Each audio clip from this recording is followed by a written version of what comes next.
Hello guys, so welcome back again sa ating YouTube channel Pinoy Spiders. So, for today's video guys, ito pinasukan natin. Although wala tayong nakitang trend line pa, so actually meron.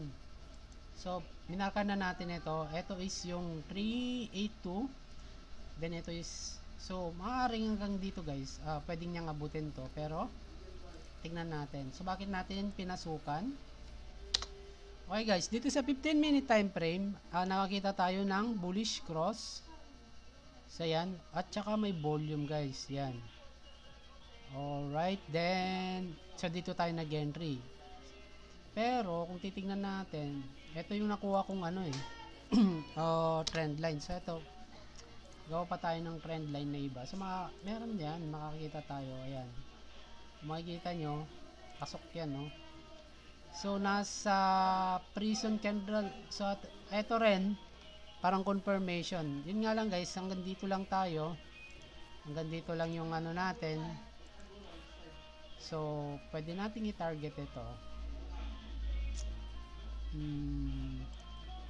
Pwede nating i-target ito. 0.5. And dito. So, tignan natin guys kung magpa-profit tayo dito. So, SL natin dito.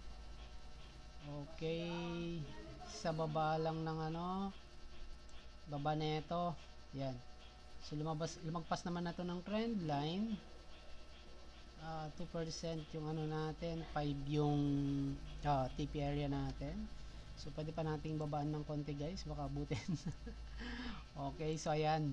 So yan yung natin. So may volume naman to. Yung susunod na candle, itong hinihintay natin kung magkaka-volume pa. Kung magkaka-volume pa to, ayan, medyo magandang natin na tataas pa siya. So, dito kasi guys,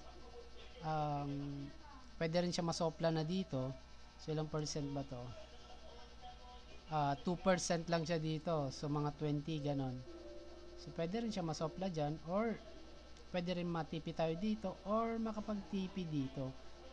Pero sa kasi guys, sa daily time frame, kung titingnan nyo, naka bearish pa siya bearish ito.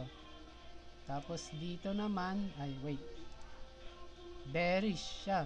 Pero dito sa 4 hours, bearish din. Red pa rin yung candle nila. Tapos ito sa may 1 hour, so dito na nagiba. Dito na nagpataas. So, yan. Or di ba to? Sa 15 minutes, so dito, ayan guys. So, tingnan nyo, tumataas siya. So, ito na. Yung natin. Tingnan natin kung makakapag take profit tayo. O, hindi. Okay, so yan, 10x lang tayo dito guys. So tignan natin mamaya kung makakapag-profit tayo. So negative 3% pa lang. Negative 3% na tayo, negative 2.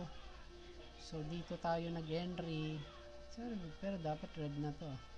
Ay, green na. Pero yan, tumataas siya. So wait natin guys kung paano. So pwede rin bumaba yan dito, pwedeng umakyat ulit, baba, akyat. So, tignan natin. So, naka-bullish naman ito. Ibig sabihin, naka-bullish cross naman na tayo. So, yun lang, hindi lang natin alam kung hanggang saan talaga yung abutin. Okay guys, so, balikan natin to mamaya. Hello guys, so, welcome back again sa ating YouTube channel Pinoy Spiders. So, eto guys, follow up dun sa entry natin, dun sa ORD kanina. So, ito yun. Kung makikita nyo, nakapag-TP na tayo. So, isa pa pala guys, nakalimutan kong sabihin, meron palang guys, nakakita tayo ng, ito yung tinatawag nila na right hand. Kung titignan nyo, dito sa MACD, pataas na siya. And, dito naman, pababa.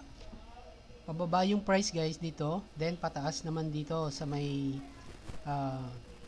MACD dito sa may ilalim. So etong yung tinatawag na right hand. Kung makikita nyo rin, hindi naman nag-agree yung RSI. Sa RSI pababa naman. So ang ano guys, turo nila doon, either of the two. Pag eto, hindi sila nag-agree, so ibig sabihin, ah, mayroong possibility na magkakaroon ng trend reversal. Dito tayo sa 15 minutes. So, nagkatotoo nga guys, ito, nilagyan natin siya ng ah, trend line na yan, tapos bumasag siya dito, and then, pinasukan natin. Although ano nga lang guys, ang nakuha lang natin, malit lang yung nakuha natin guys. Actually, medyo nahuli pa ata ng entry. Ano lang mga sa... guys, tingnan natin. In-explain ko naman na dun sa unang video kanina. So, ito is yung kadugtong lang. So, tingnan natin yung natipi natin. So, ito guys, sa ORD, nakakuha tayo ng 21% lang. Tapos, sa margin natin, $2. So, tinatry nating maging consistent kasi beginner pa lang naman tayo guys. Pinapractice natin yung discipline ngayon. Lalo na nakasali na lalo na sundan nyo yung mga turo ng mga mentor. So, so ito yung bunga. So, medyo ano lang siya guys, kasi medyo ang tawag kasi dito guys, parang counter trend siya kasi guys. Kaya, pag ganitong counter trend guys, hindi siya, kung titignan nyo kasi dito sa may 1 day, sa 1 day, bearish, 4 hours bearish, then 1 hour bearish. Kaya ano siya, medyo counter. Kaya yun guys, so ang tinarget lang natin is yung 382. Kung makikita nyo, saktong-sakto naman siya. So yun guys, nag-activate itong tinatawag na right hand dito. Kaya nakapag-tipi tayo dito sa may 382 sa Fibonacci. Swing high dito, swing low.